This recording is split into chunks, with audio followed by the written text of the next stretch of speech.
Avevano in casa un vero e proprio arsenale, archi professionali, attrezzi da scasso e tutto l'occorrente per compiere furti all'interno di negozi e appartamenti.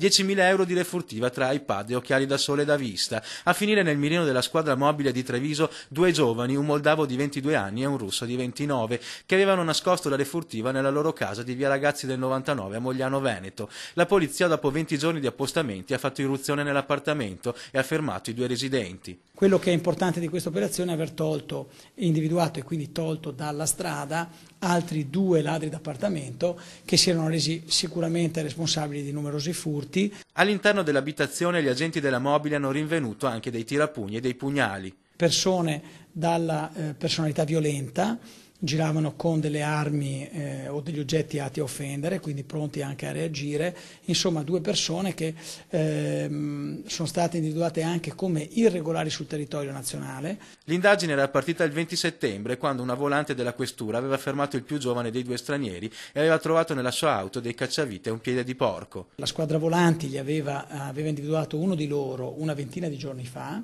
e ci aveva segnalato la sospetta presenza all'interno del veicolo di classica oggettistica di ladri d'appartamento, cacciaviti, grimaldelli. Ora i due ladri dovranno lasciare l'Italia entro 7 giorni, altrimenti verranno accompagnati nel loro paese d'origine.